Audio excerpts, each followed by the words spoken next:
दोस्तों कहते हैं कि बच्चों के लिए माँ बाप भगवान होते हैं। जब तक बच्चे नहीं होते हैं तब तक माँ बाप कितनी भी शौक मौज कर ले, लेकिन जब बच्चे हो जाते हैं ना, तो माँ बाप की सारी शौक मौज खत्म हो जाती है। हर माता पिता यही सोचता है कि भाई बच्चों के लिए हम क्या से क्या कर जाए, बच्चों को अच्छे स्कूल में पढ़ा ले, बच्चों के लिए अच्छा कुछ कर ले, बच्चों के लिए प्रॉपर्टी इकट्ठी कर ले, बच्चे हमारी अच्छी जगह पे सेलेक्ट हो जाए। मतलब सारा का सारा बस बच्चों के लिए है। इंसान सोचता है कि मेरे बच्चों के पास पैसा हो, रुतबा हो, नाम हो, इज्जत करें सभी लोग। कोई अपने लिए कुछ नहीं सोचता है। लेकिन सबसे ज्यादा दुख की बात तो तब हो जाती है मेरे भाई, जब यही बच्चे बड़े होके अपने माँ बाप के साथ में बगावत करने लगते हैं, अपने माँ बाप के साथ में कोई ऐसा जघन अपराध कर बैठते हैं जो बड़ा असहनीय होता है, बड़ा दुखदाई होता है। दोस्तों आज हम एक ऐसे बाप और बेटी की दास्तां आपको सुनाने जा रहे हैं जिसको सुन के आपका दिल छलनी हो जाएगा कि भला ऐसा भी कोई कर सकता है। भगवान, अगर इस तरह की औलादें निकलेंगी ना तो इससे बिना औलाद का बना रहे इंसान वो ज्यादा अच्छा है।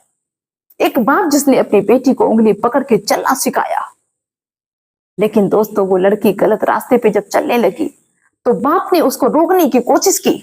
जब उस लड़की को लगा कि मेरा बाप मुझ पे पाबंदियां लगा रहा है, तो उस लड़की ने उस लड़के के साथ में मिलके एक आरी से अपने बाप के ही गले को काट डाला, बाप को ही मौत के घाट उतार दिया।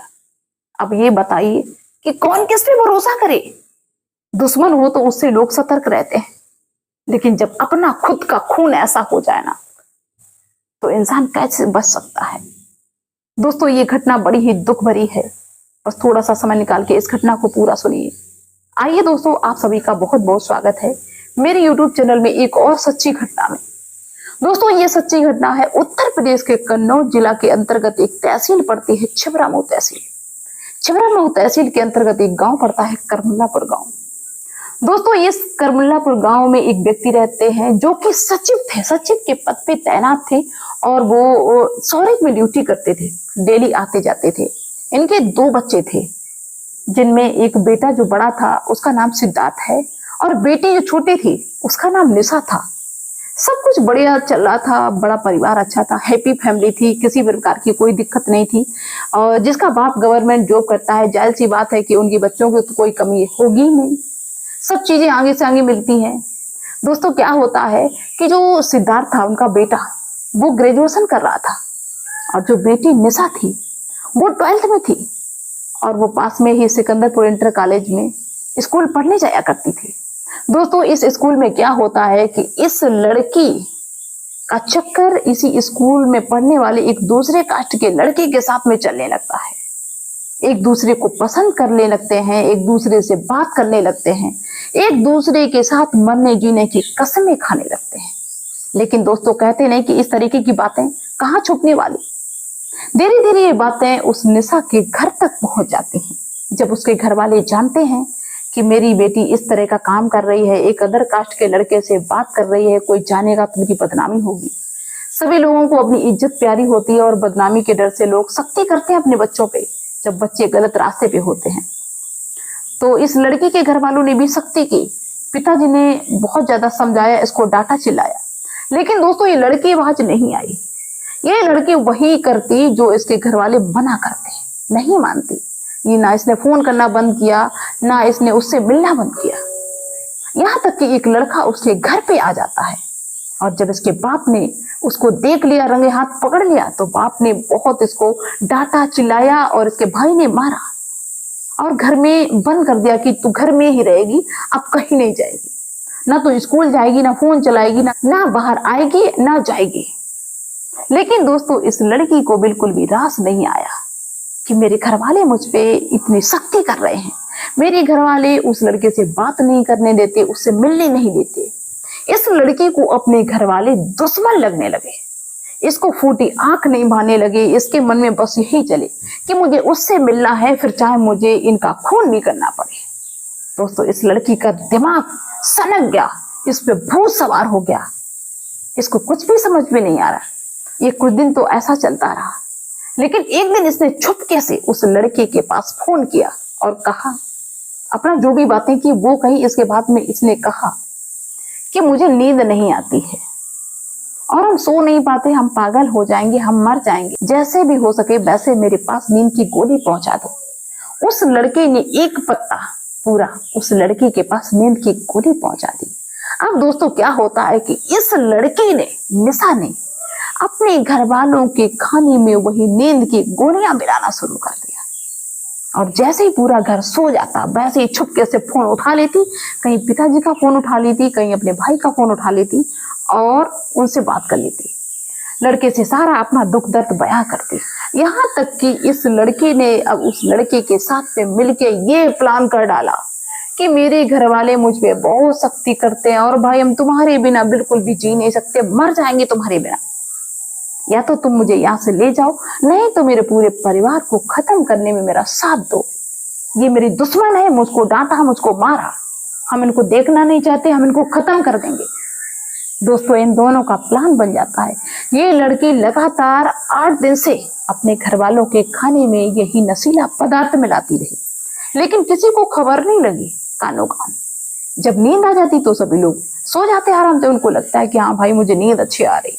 यहाँ तक कि इस लड़की के घर में जो कुत्ता पला हुआ था, गेट पे बैठा करता था, उसको भी इसने नींद की गोली खिला दी खाने में। क्या होता है 20 तारीख को रात को फिर से इसने उसी तरह जैसे रोज नशीला पदार्थ खाने में मिलाती थी, उसी तरह इसने फिर से मिला दिया। और जब सारे लोग सो गए तो इसने उस लड़के को फोन करके फटाक से अपने घर पे बुला लिया। इनका प्लान तो पहले से ही हो चुका था कि जैसे सब सो जाएं वैसे तुरंत घर में आ जाना।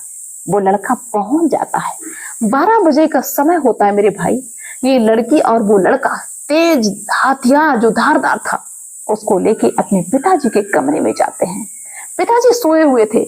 पिताजी को बिल्कुल भी फनक नहीं थी कि मेरी बेटी जिसको मैंने नाचों से पाला है आज वो मेरी जिंदगी को खत्म कर देगी। दोस्तों इस लड़की ने अपने सोए हुए बाप के ऊपर वो तेज हथियार जो धारदार था वो चला दिया, वो गर्दन मार दिया। वैसे ही दोस्तों खून की पिचकारी छूट गई। पिताजी को होश भी ना आ पाया, पिताजी ने समझ भी ना पाया कि मेरे साथ में क्या हो गया, क्योंकि वो बेचारे सोए हुए थे। खून की धार बह जाती है पूरे कमरे में, बिस्तर सारे खून से सन जाते हैं। ये लड़का और लड़की वहीं पे बैठ जाते हैं। जब काफी समय हो जाता है इन दोनों को ये लगता है कि अब ये मर चुके हैं, तो ये लगभग 1 घंटे बाद उस कमरे की तरफ जाते हैं जहां पे उसका भाई सिद्धार्थ लेटा हुआ था, क्योंकि इन्होंने प्लान बनाया था कि पूरे परिवार को खत्म करना है। भगवान न जाने इनके दिमाग में ऐसी बात क्यों आई। उस कमरे में जाते हैं जहां पे भाई लेटा था और इस लड़की ने जैसे ही हथियार भाई के ऊपर चलाने की कोशिश की, वैसे ही खुदा की मर्जी, कुदरत का करिश्मा कि उसके भाई की आंख खुल जाती है और उस भाई ने आओ दिखाना था आओ झपट के उस लड़की को दाब लिया। ऐसे जैसे ही दाबा वैसे उस लड़के ने भी उस पर प्रहार करने की कोशिश की, लेकिन उस लड़के ने, सिद्धार्थ ने उसका विरोध किया। वैसे वो तो भाग खड़ा हुआ, सिद्धार्थ चिल्लाने लगा, लेकिन लड़की ने इतनी तेज से अपने भाई के पैर में काटा, लेकिन उसने छोड़ा नहीं। वैसे ही वो चिल्लाने लगा, घर के लोग भी बाकी आ गए। पिताजी तो मर चुके थे, घर के बाकी लोग आ गए और ताऊ जी का पास में घर था। वो लोग भी जब आवाज सुनते हैं वो भी आते हैं। यहाँ तक कि चीख पुकार में पूरा गांव इकट्ठा हो जाता है 2 बजे रात को। दोस्तों सभी लोग डरे हुए थे। इस लड़की और लड़के को मौके पे ही दबोच लिया जाता है। अब सभी लोग देखते हैं कि भाई जब ये मारने के लिए आते इसने किसी और को तो नहीं मारा। जब ये पिताजी के कमरे में सभी लोग पहुंचते हैं तो देखते हैं कि खून की नाले बहने लगे। इतना खून, बिस्तर से खून, सब जगह खून ही खून। लोगों ने आओ देखा ना ताओ आनन फानन में उनको सौसैया हॉस्पिटल जो कि छिबरामऊ में ही है, वहां पे आनन फानन में उनको ले गए, लेकिन ब्लड इतना बह चुका था कि डॉक्टरों ने उनको मृत घोषित कर दिया कि ये तो जा चुके हैं, ये अब नहीं है। दोस्तों क्या होता है कि पुलिस आती है, वैसे पुलिस इस लड़की को और उस लड़के को मौके पे ही दबोच लेती है। जब उस लड़के से पूछा जाता है कि तुमने ऐसा क्यों किया, किसके कहने पे किया, तो वो लड़का कहता है कि सर हम तो नहीं करते, लेकिन निशा ने मुझसे जबरदस्ती की कि मेरे घर वालों को मारो। निशा ने हमसे ये कहा था कि मुझे नींद नहीं आती, मुझे नींद की गोली दे दो आके। तब मैंने इसके पास नींद की गोली पहुंचाई और इसने ही मुझे जबरदस्ती की कि मेरे घर वालों को मारो, मुझे तुम्हारे साथ में रहना है। हम तो इनको नहीं मारते अगर निशा नहीं कहती तो, और निशा को हम इतना चाहते हैं कि निशा की बात को हम टाल नहीं सकते थे। अब दोस्तों आप ये सोचो कि एक बाप जो सर्विस करता था वो इस दुनिया को छोड़ के चला गया, भाई भी बच गया, मौत के मुंह से निकल आया। इस लड़की ने पूरे परिवार को खत्म करने का बीड़ा उठा लिया। भला कौन चाहेगा कि मेरे घर में संतान पैदा हो? कौन चाहेगा कि बेटी बचाओ और बेटी पढ़ाओ? इससे अच्छा है कि बेटी कभी ना हो किसी के घर में। बेटियों से लोग नफरत करेंगे। अब सबसे बड़ी परेशानी की बात तो यह है ना कि एक लड़की गलत थी, लेकिन हर किसी के माता पिता अपनी बेटियों पे, अपने बच्चों पे शक करेंगे। कोई कैसे भरोसा करेगा? एक औरत गलत निकल जाती है तो सारी औरतों पे उंगली उठ जाती है। एक लड़की गलत निकल जाती है, एक लड़का गलत निकल जाए तो सारे लड़के लड़कियों पे उंगली उठ जाती है। कौन भरोसा करेगा अपनी बेटियों के ऊपर? कौन बाहर भेजेगा पढ़ने के लिए? कैसी दुनिया हो गई, कैसे लोग हो गए हैं।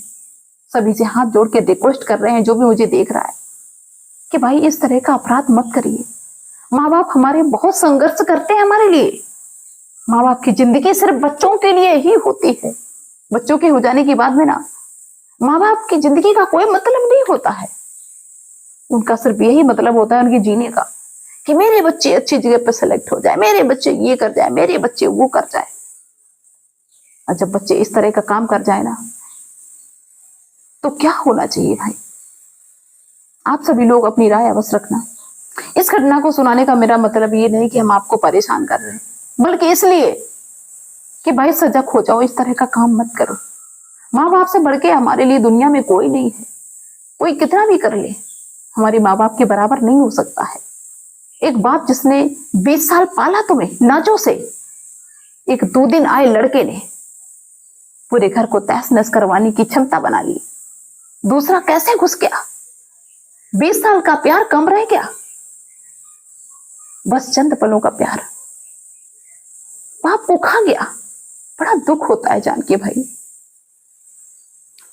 तो कोई भी इस तरह का जघन्य अपराध नहीं करेगा। चलिए दोस्तों, मिलते हैं फिर नेक्स्ट वीडियो नेक्स्ट डे। तब तक के लिए सावधान रहिए, सतर्क रहिए, और भाई अपनों पे भी आंख बंद करके भरोसा मत करिए कभी भी, क्योंकि आज का समय ही ऐसा है कि सबसे ज्यादा खतरा अपनों से ही होता है, गैरों से नहीं होता है। चलिए फिर मिलते हैं नेक्स्ट वीडियो नेक्स्ट डे। तब तक के लिए बाय।